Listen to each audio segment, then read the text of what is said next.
Hey everyone, it's Devin from the Saltwater Edge. Today we're back to talk about some more saltwater fly tying basics.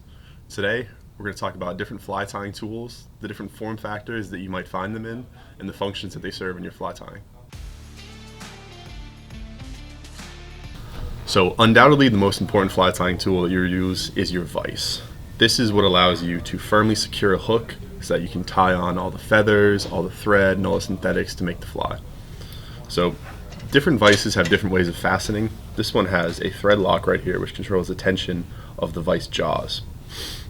So I'll take my hook, secure it to the jaws, and if it's a little too loose, I can manipulate this thread right here to increase the tension. And then I will secure it through there, and now that is a secure hook. So the next most important tool in your fly tying arsenal is the bobbin. The bobbin is what you'll load your thread spool into and will allow you to fasten the thread to the hook with varying amounts of tension. The way you adjust tension is different with different kinds of bobbins. With this one, these two wire legs are what adjust your tension, and you can adjust it manually by spreading them out or pushing them together.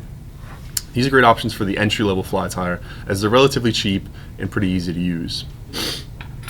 The other type of bobbin is one that is threaded. These threaded bobbins are adjusted via either a little spool right there, or in this case, a smaller handle. These are great for more advanced tyers because you can adjust the tension much more accurately than you could with the other. So now we'll start spooling them up. So now you know about a bobbin, you're going to want to put some thread on it. The most efficient way to do that is to use a bobbin threader. So you can take your bobbin threader, push it through the front of your bobbin all the way to the back, and you'll have a nice little opening to pull your thread through. Take the thread that you want to use, push it right through the opening, and then simply give it a pull. And now you can load your thread on by wedging it between these two legs. These types of bobbins are great for entry-level tyers, like we were saying. It's very simple to use. And if you ever want to adjust tension, you can just take these legs, push them together, or pull them farther apart. The next type of bobbin that we're going to talk about today are these threaded ones. This one's by Stonfo, and Right Bobbin also makes a lot of threaded bobbins. So for these, you simply unthread it, take it through, load it on to the threaded piece of metal. Now you're going to take this section, establish your tension. Now you will take this and simply thread it on. And like I said before, these are great if you want to really have a very specific amount of tension. And with these, essentially the same thing. Take your bobbin threader, push it right through the top, out the bottom. Take your thread that you want to use. I really like using these for bigger flies, saltwater patterns, stuff where finesse might not be the most important in terms of where you're going to put your thread. But if I want to have a lot of tension, these are a great option. You can easily adjust tension here. It's actually numbered. So if I want more tension, I will rotate it clockwise. If I want less, rotate it counterclockwise. And you can easily change it as you're tying patterns. These are a great option for the more advanced tyer.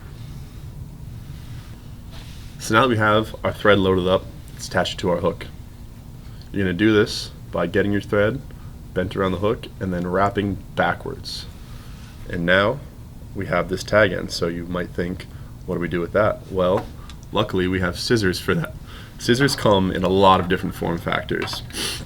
There's different types of handles, different types of blades, different types of serrations.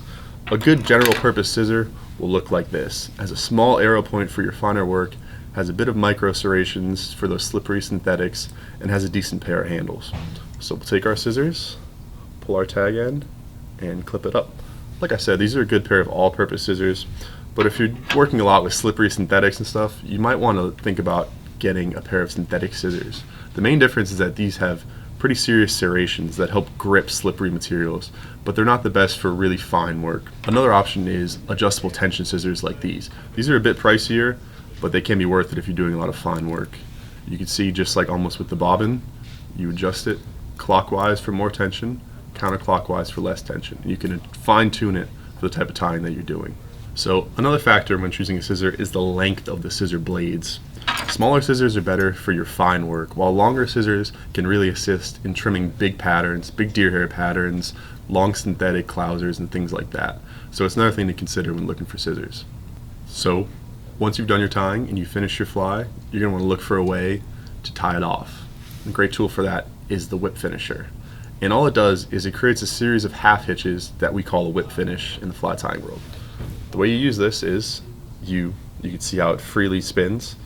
When you first use it, immobilize that spin with your fingers, take the pointed tip, push forward, pull your thread down, then catch it around this dog leg right here, and then you're going to want to create the number 4 with this thread facing you.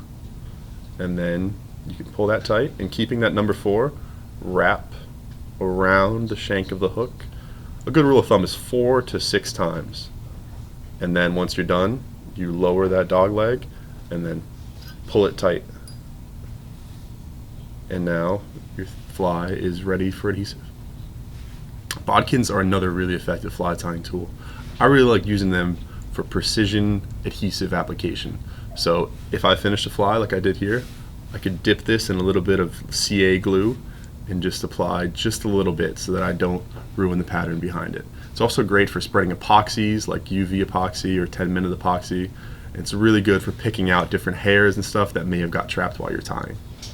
So when you're fly tying, you might have the need to tie in a feather and palmer it on your hook. Palmering just means wrapping around the hook to create bulk or a veil over a smaller material. So to tie in a feather, we're going to take our scissors that we talked about, cut a little triangle tag end, tie it in nice and firm, just a few good thread wraps. And now that we have this long feather, strip off the excess. We don't need that.